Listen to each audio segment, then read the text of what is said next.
বৃহস্পতিবার থেকে দুদিন ব্যাপী শিল্প উৎপাদন সূচক বিষয়ক কর্মশালা শুরু হলো প্রজ্ঞা ভবনে।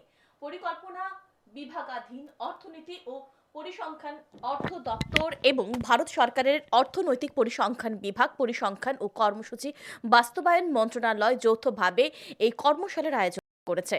এদিন কর্মশালার উদ্বোধন করেন মন্ত্রী বিকাশ দেববর্মা। সাথে উপস্থিত ছিলেন ভারত সরকারের MOSPI এর মহাপরিচালক NK সপ্তষী, পরিচালক দীপক ধনওয়াত সহ অন্যান্যরা।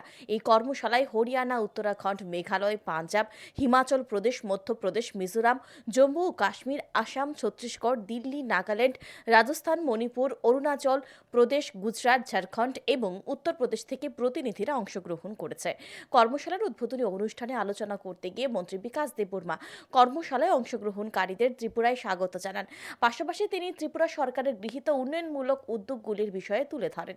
তিনি প্রবৃদ্ধির সূচক নিরূপণে পরিসংখ্যানের গুরুত্বের উপর বিশেষ জোর দেন।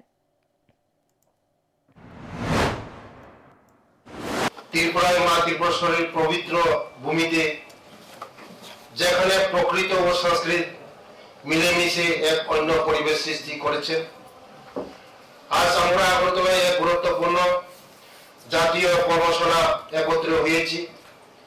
এই কর্মশালা যৌথভাবে আয়োজন করেছেন পরিসংখ্যান ও কর্মসূচি বাস্তবায়ন মন্ত্রক MOSPI, ভারত সরকার এবং ত্রিপুরা সরকারের অর্থনীতি ও পরিসংখ্যান